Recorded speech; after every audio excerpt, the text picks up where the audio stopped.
Is it possible that hell is not some metaphysical dimension that we go to after we die, but something we can experience right here, right now on Earth? Well, that was my experience with 16 years of porn addiction.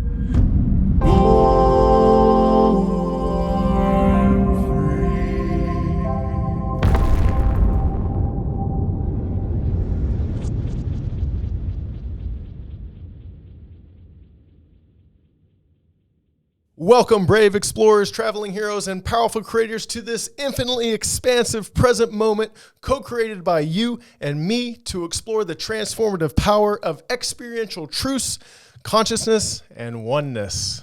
Today, I am going to be revealing my entire story about porn addiction, and it is my intention to be the most transparent I can in remembering every detail of what I experienced. And what I like to call my experience is that I was sleepwalking through hell. So this is the very first episode of the Porn Addiction Healing Series, episode 01. And there's no better time than now to start talking about this story. Well, the first place I want to start is actually when I was about 29, 30 years old. And me and my ex-wife had started a business together, a fitness business together that was pretty successful. So a little bit of a quote-unquote newsflash right away. I say ex-wife, so that gives you a little bit of a cue of what happened between me and my ex-wife through porn addiction. But we had started a business, and we were serving hundreds of clients in fitness and watching them transform their bodies and create a team. And in the sense of the work I was doing, I was feeling very fulfilled. But there was a huge hole inside of my heart. And that huge hole inside of my heart had to do with me not being able to experience the love I wanted to feel for myself or with my ex-wife or with anybody whatsoever. I was drowning inside. And I had literally created my own personal hell. So as me and my ex-wife are leaving the gym, she grabs my hand and she says, "We need to talk." Now, if anybody's in a relationship and you know those four magic words, you know that typically after that comes some sort of difficult conversation. And for me, those four words elicited so much anxiety inside of myself. And it's not that I wasn't experiencing anxiety the entire time, but I almost had a panic attack once I heard those four words because I knew what she wanted to talk about, and I was not ready to confront this part of myself. Even more so, I was not ready to start going through the atonement process with her, with myself, with so many different people that I'd hurt along the way. Well, the other reason why I was experiencing so much anxiety, because that was the culmination, that moment was the culmination of 16 years of a porn addiction that I was hiding, not very well, from anybody I could. Now, what I know to be true now is that human beings are the most transparent beings on the planet. You can hide nothing, even if you think you can. The stories are what you think you can hide, but the experience, the emotions, how somebody intuits you and perceives you is truly coming through their experience of you, which has nothing to do with what you say. It has everything to do with what you do and how you feel. So I first want to start with my upbringing. I was brought up in a upper middle class white American family. I was brought up in a Catholic Christian church, and let's start there. The Catholic religion and society in general shame sex in a lot of different ways, and it's done in a way in which is very sneaky, but also very blatant simultaneously. So if I could share a couple of the beliefs about what is a sin as a Catholic, having sex before marriage, masturbation, watching pornography, these things were sins.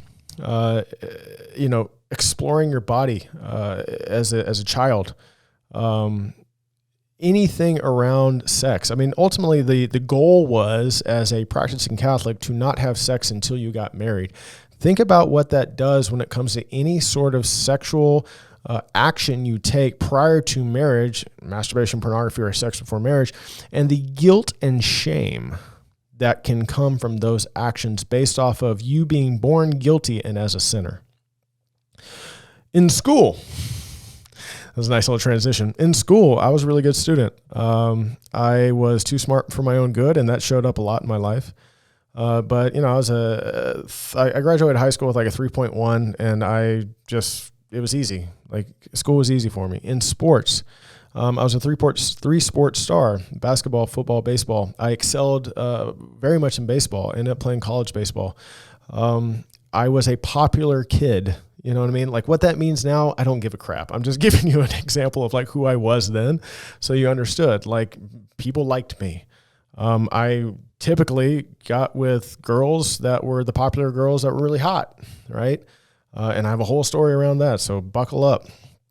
But you know, me watching pornography actually started when I was 14 years old. And when I was 14 years old, we had just moved from like dial-up AOL internet to broadband internet in 2000. You know, it was a big revelation.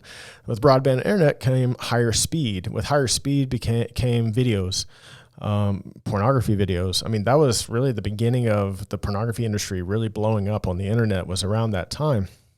Prior to that, you know, as a horny 14-year-old boy, or even 12 or 13, I was, you know, getting off to like music videos. I can remember the very first music video on MTV was Mariah Carey, Heartbreaker. That was the first one that I was like, you know, I ended up masturbating to. Or Skinamax. If you remember Skinamax, the Fuzzies. If any of you guys are around my age, I'm 37 now, by the way. If you're around my age, if you remember the Fuzzies, you could like see like a little bit of boobs or something, like you're trying so hard, at least I was. So when internet pornography really got popular, and again, right at the time I was 14, I was just a horny, curious boy. And here's the thing. What happens when you tell a human being you can't do something? Human being's going to say, oh, why? And watch me. So to restrict something from somebody else is a violation of that person's free will. When your free will becomes violated, you become curious to why it's being violated. There is no better example that showed up with COVID in 2020. When we were forced into our homes, it was infringement on our free will choice to do what we please, and that woke up a lot of people to start questioning our government, our society, reality, and what it is. So that's a natural thing. When you take away somebody's free will, somebody becomes curious. Well, a curious kid on why I can't watch porn is going to go watch porn. And I know a lot of you guys that are listening right now, you probably had the exact same experience as I had, because it's not just that this happens to me. This is how society, and especially a society that has been run by a religion, namely Christianity, but it's not like it doesn't happen in like Islam or, you know, Judaism or anything else, that shame sex. So, you know, I started to watch porn, and my parents became aware of this. Like they were putting porn blockers on my computer. And this is why I was saying earlier, I was too smart for my own good. You know, it didn't matter. I found ways to get around it. I discovered what in private browsing was, you know, at some point. I don't know when, but it didn't matter if you put a porn blocker on the computer. Or I would find ones that they didn't know how to block. You know, it was a very primitive thing at the time as well. And again, I just want to say that I'm recalling this the best I can. A lot of this is based off of my memory. I do want to say that there is a study that was done, and this is an interesting study, that human beings only remember 1% of their memories, and of those 1% they remember 1% correctly. There was a study done of 9/11, people that observed and witnessed 9/11, and they interviewed them like a day after it happened, and they had one story, and then they interviewed the same people 10 years later, and they had completely different stories about it. So again, trauma also elicits different stories that aren't necessarily experienced. Really, whatever we think about our experience isn't actually the experience. Our mind is always 1 second behind. Sidebar, coming back to my story. So I started exploring into pornography at a young age. By the time I was 16, I was probably watching it, if I had to guess, like 2 or 3 times a week, right? I mean, I was still living with my parents, so it was kind of difficult. And also at the time, I didn't know what smartphones were just yet, right? Like smartphones didn't come out until I think 2006 for Apple. And when I was 16, that was like 2002, 2003, I actually had the opportunity to have sex for the very first time. And this is a story that I have rarely told anyone, maybe my fiance and a couple other people. The first time I had the opportunity to have sex, I was at a party. And I was drunk, like really drunk. And the girl I was with was gorgeous. Like she was one of the most beautiful women in school. And I was just kind of dumbfounded that she was with me. I didn't have a very good positive image of myself. This is something else that happens with porn addiction. I was really drunk, and we were in my friend's parents' room, and that room was right next to the living room. So there was a lot of commotion going outside. There was people banging on the door saying, "Yeah, get him," all the things you do as a high schooler. And I could not perform. Like I was so nervous. I was nervous with the environment. And also, I had been witnessing pornography for the past, let's say 2 years at that point, up to 16. And there's plenty of studies, right, that show that a part of what really damages your sexual behavior and your ability to have sex and perform with actually people in real life is that you start to map your sexual attraction to witnessing other people have sex. It's not that you just witness somebody else have sex, it's that you're doing it on a computer screen. It's not even in real life. You've literally created a false reality through watching it through a computer. So there's a disconnect between what happens when you're actually physically with somebody. Now, that was the beginning of that duality for me, and that continued, and I'll talk about how that continued more. So that was the first time I ever had a chance to have sex, and I failed. And it was so embarrassing for me. Right? It was embarrassing for me, one, to come out of that room and like all the guys being like, "Yeah, man, great job, blah, blah, blah." And like, I didn't do it. And I didn't know how to say I didn't do it. Of course I wanted to be like congratulated for having sex, especially for the first time. But like I had taken like my friend at the time when I got there, he gave me 5 shots of Goldschlager, which I can never do peppermint liquor. I don't drink anymore anyways. And then I went into that room. And then when I came out of that room, I ended up sitting on the couch at my friend's house, and I threw up all over the carpet everywhere. It was really gross, right? But it still didn't matter. Like what I made meaning out of that experience was that I had the opportunity to have sex and I failed. So what I retreated back into pornography. And it was at this time that I started to remember that I started to watch like a little bit more graphic pornography. Like I got into like BDSM and like, lesbian porn, girl on girl, group porn. Like that's when that started to happen, because porn started to become a place where I could safely express my sexuality, or at least the sexual expression of such, right? Because now in my mind, I had created this distinction that when I'm with a girl, I'm afraid I'm not going to be able to perform. That was the first time that had happened. And in front of a computer, I had no problem getting an erection. Like it got to the point later on, and I'll talk about this again, but it got to the point later on where I could start to achieve an erection prior to just opening the computer. Like I didn't have to be watching porn. I could literally have my laptop in my hand and start to get an erection with the anticipation of watching porn, because how safe of an environment I had created. But again, it really wasn't safe. It was safe for me to do that, but ultimately it was a false reality, and it still is a false reality if you're experiencing it. So by the time I was 18, I was at another party, and another beautiful girl, like beautiful girl. And she was sitting on top of me. She was sitting on my lap, and she was stroking my penis, my dick. And I had an erection. And then like we went into the bedroom, and again, I failed. I couldn't do it. And again, my friends were, cheering me on and like also wanting me to leave and all this other stuff. But like, I was so nervous, like, like this, thinking about this and talking about this right now makes my stomach curl, because like, how embarrassed I was, right? How much shame that was actually inside of that.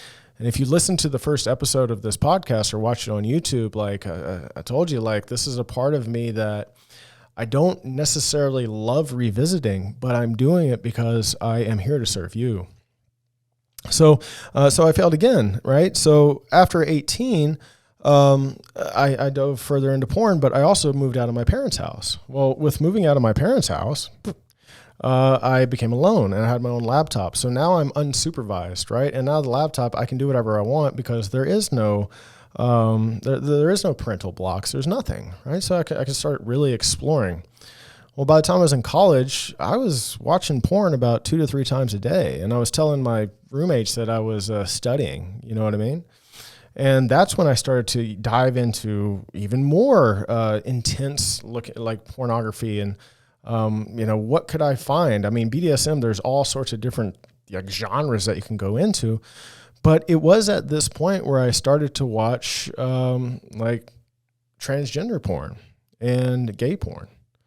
And I didn't understand why I was watching these things. Now, I'm going to say this right now, and it's the most unbelievable thing for anybody to believe when I tell them this, that I am a heterosexual man. I love my fiance. She is absolutely gorgeous. Her name is Julie Renee. Go look at her on Instagram. I mean, and it's kind of weird. Like, look at this girl and look what I do. Like, it's the best way I can validate what is. Me and her have a beautiful sex life. So like fast forward, so to speak, to like, here's the end result is that I have a beautiful sex life with a beautiful woman. But I started diving into these things. And I didn't understand why I was doing these things, right? So I started to become very, very concerned with myself, and I started to experience a lot of anxiety. And then with that anxiety, I also couldn't sleep. So I went to the local college infirmary, which this is back in, like I said, I'm 37, so we're talking about 16 years ago. Back then, if you went to a college infirmary and you said, I have anxiety and I have trouble sleeping, they would prescribe you clonazepam, which is essentially Xanax, and they prescribed me Ambien. Right. And if anybody knows the effects of these drugs of a benzo, clonazepam, and Ambien, they're really, really severe. I also got prescribed Viagra for the first time. So think about this. I'm in my early 20s now, and I'm taking Viagra to have sex. And even more so, I wasn't able to actually have intercourse for the very first time until I was about 21 with a girl. And the intercourse didn't last for very long. Like, I was erect enough to have sex for like, I don't know, 30 seconds. And I didn't get off. I lost it after that because, again, I was experiencing so much fear around having sex. So this was a result of those two failed experiences and what I made them mean in my mind. And this started to compound over time where it was a self-fulfilling prophecy for me of trying to have sex with women and not being able to do so. This happened a lot. But once I got the Viagra, I was able to actually start having sex with women, at least with one woman, which is my college girlfriend.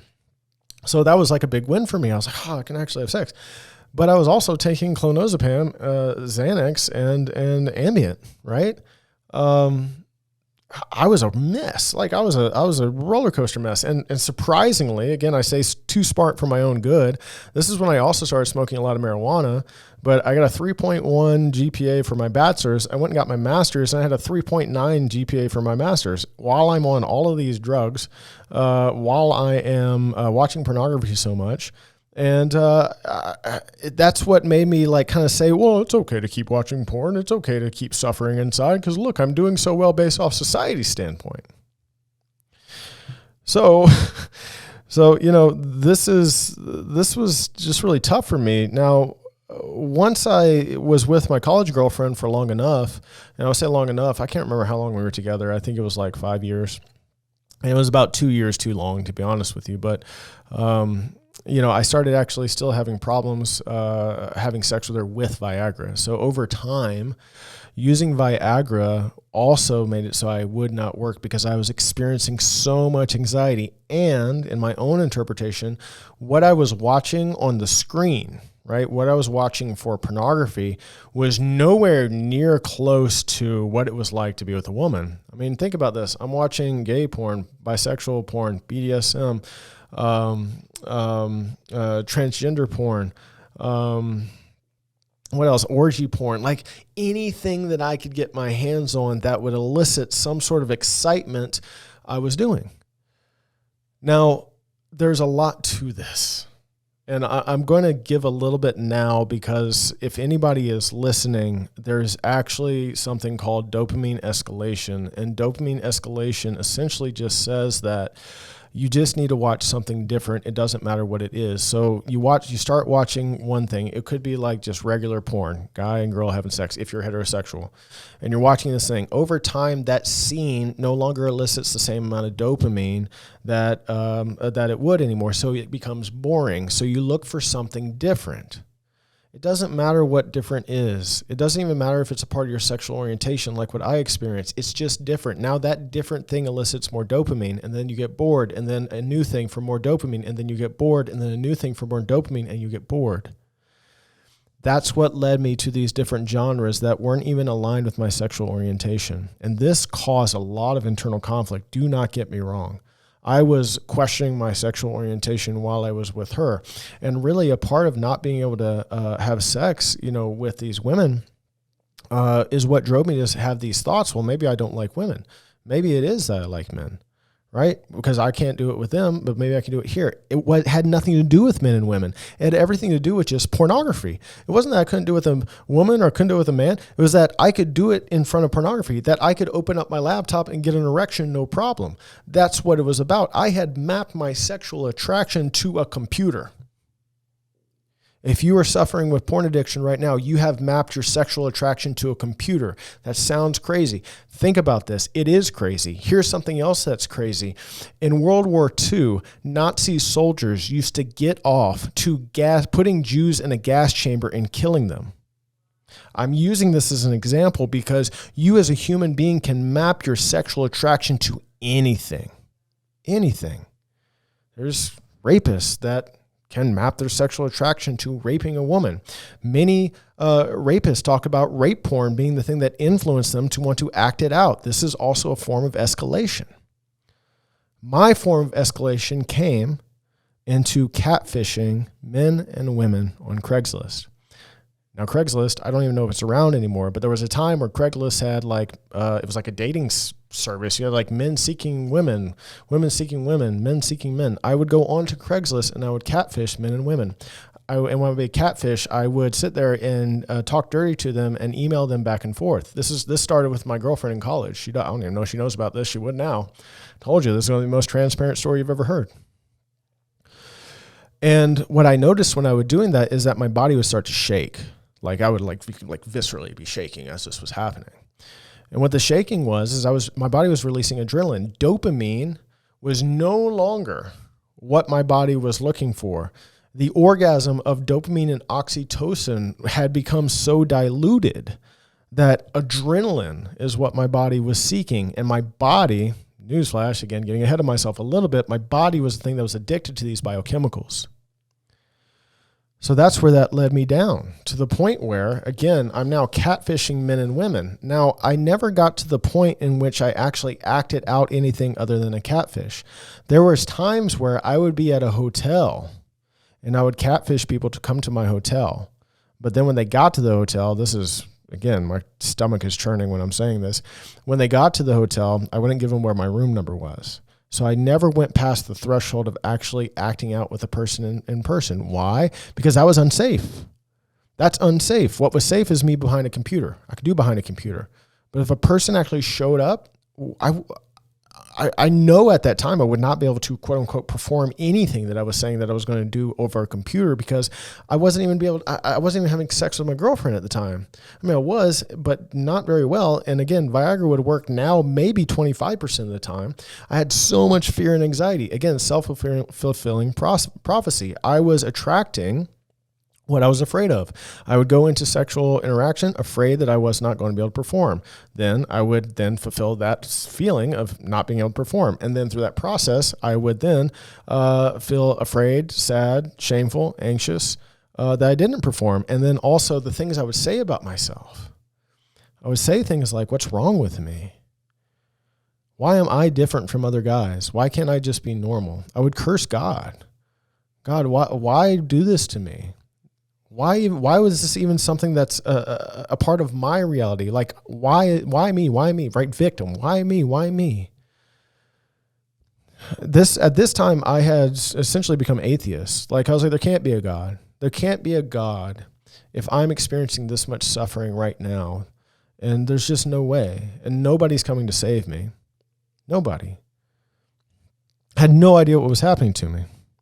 Now, a part of what was happening inside the bedroom when I would be able to perform even with Viagra is that I would have to think about pornography images in my head. I would think about pornographic scenes in my head to be able to achieve an erection. I would also think about pornographic scenes in my mind to orgasm. If I was going to orgasm, I rarely orgasmed inside of my girlfriend or using a vagina, right, for orgasm.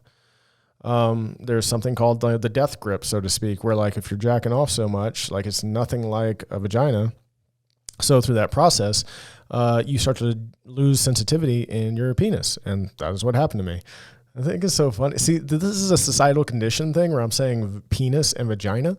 Like that's the anatomical names for them. And for what I can feel inside of me, it makes me laugh thinking about penis and vagina. I'm like a 4-year-old right now, penis. But anyways, like that's just a part of the societal conditioning that I'm pushing through right now. But with that, right, like that's what it took, is I had to do that. Well, what I realize now is I was just recreating porn. Just because I was actually having sex with my ex-girlfriend didn't mean that I wasn't recreating porn in my mind by using pornographic images to either attempt to get off or attempt to get an erection. I was just replaying porn out again. And my ex-girlfriend could feel that. And that's something that occurred with my ex-wife as well. So to feel that disconnected during what I know to be now, having sex with a partner, again, whether you're heterosexual, homosexual, whatever, with a human being is the most beautiful way to experience love with each other and to experience a connection with each other. And because I could not experience love in that arena, right, in that way, I couldn't experience love at all. Like that was the deepest pain that I experienced while I was in porn addiction, is that I loved my ex-wife so much. My ex-girlfriend, again, I stayed in that relationship for longer because I was afraid truly that nobody else would want to be with me, right? I had all this porn addiction that I was hiding, which, by the way, she found. My ex-girlfriend, I remember I was walking out and she was on my laptop, and I walked around the corner to see what she was looking at, and she was looking at all the scenes. I think there was like a group orgy on the computer, and I think there was some BDSM on the computer. I think there was actually some gay porn on the computer. And I went around the corner and like saw a glimpse of what she was looking at, and then she X'd out of all of it. And she acted like it didn't exist, and I acted like it didn't exist, but I was so embarrassed. That was the first time that I had found that she had found it. And that was 2 years after our relationship. We ended up staying together again for another couple of years. And one, fear of abandonment, fear that nobody else would want to be with me. That was a lot of what drove me there, right? And I was just settling in a relationship. Now, with my ex-wife, completely different. When I met my ex-wife, like, it was like that instant, like, I know you, and I don't know how I know you, but like, I know you, right? And maybe you've had a person like that for you. Maybe the person you're with right now is like that. Like you feel such a strong, energetic connection with them. That's what me and my ex-wife was. It was like fireworks. So when me and her started to date, we were about actually a month into dating, and my ex-wife found porn on my computer.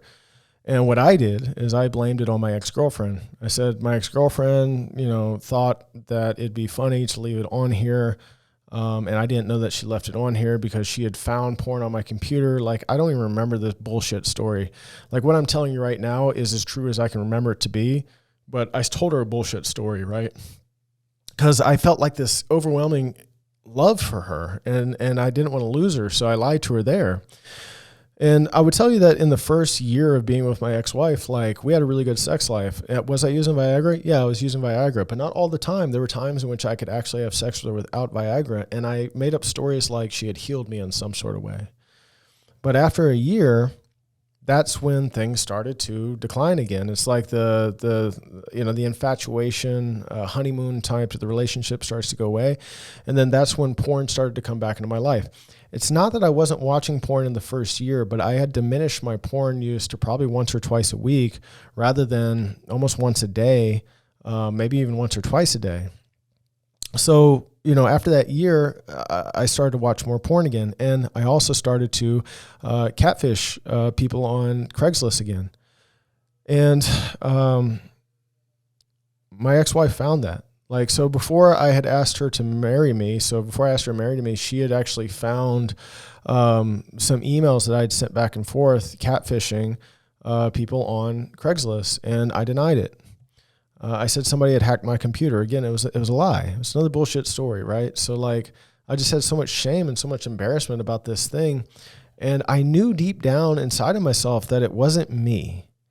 And I know I did it, you know what I mean? But like, I just knew that like whatever's happening right now is like I was watching myself as a character in a movie, but I wasn't there.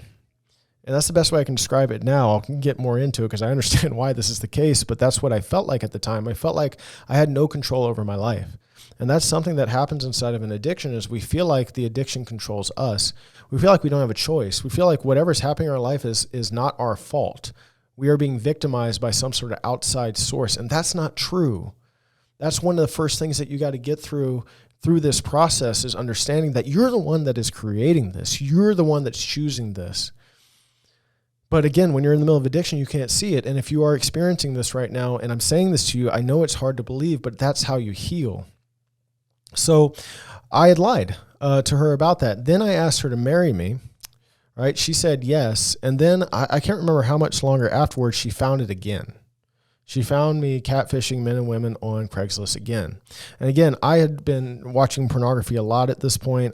Back to 1 or 2 times a week. But when she found catfishing again, I also denied it, but this time she didn't believe me at first, or she didn't believe me and then she chose to continue to be with me. But she had given me back the ring, and I thought it was going to be the end. She left for a couple of days, and then she came back, and I still denied it. I still denied that I had done that, and I just promised her that I was going to get it looked at. Actually, she wanted to, now I'm remembering this, she wanted me to send the computer to one of her friends who is a computer specialist because they would be able to see if it got hacked.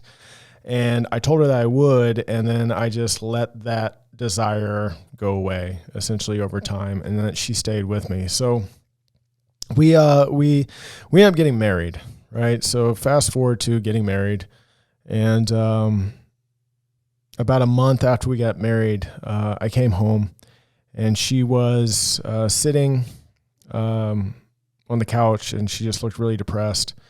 And I asked her what was wrong, and she looked at me and she said, "I'm not attracted to you anymore, and I don't love you anymore." And that was one of the hardest things I've ever heard, ever.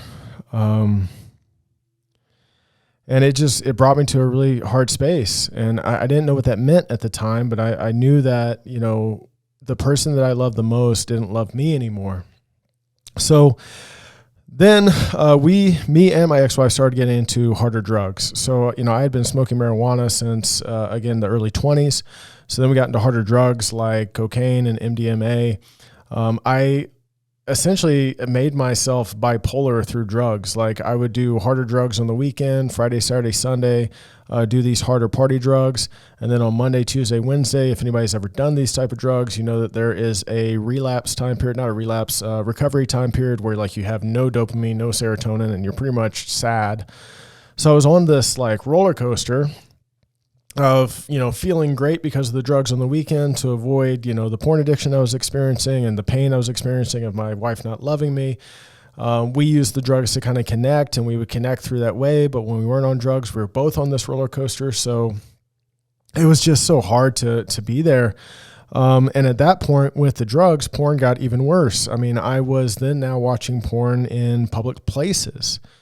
And that's something that I really hadn't done before. I had kept it behind closed doors until that point, but then I was starting to watch porn in public places. When I was supposed to be working, I would be watching porn.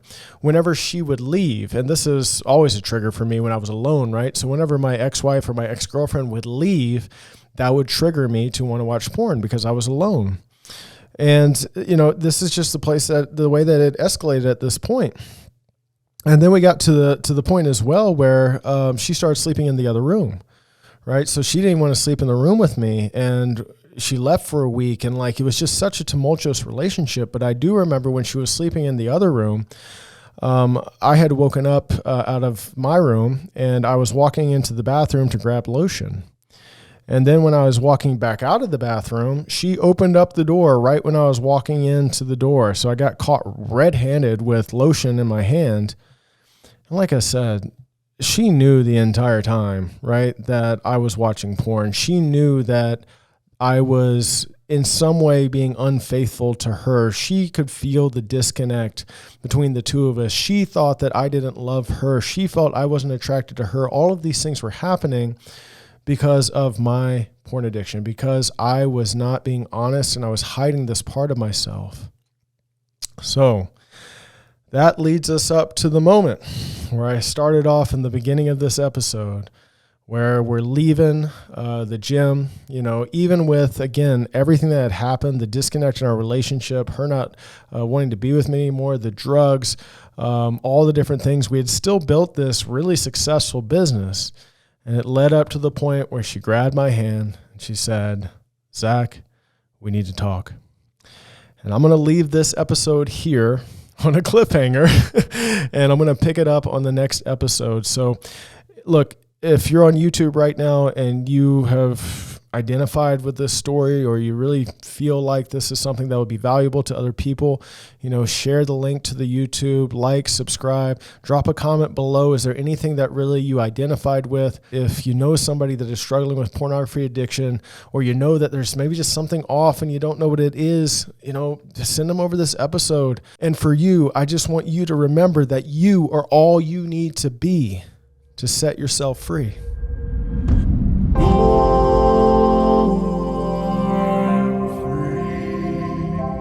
If something deep inside of you resonated with today's topic, drop a question or comment below. It would be my honor to chat with you. Remember to share this video with just one person you desire to set free, because all it takes is one video, one message, one experience to awaken our collective birthright of freedom and the self-realization that we are all one. I like that one. That's good.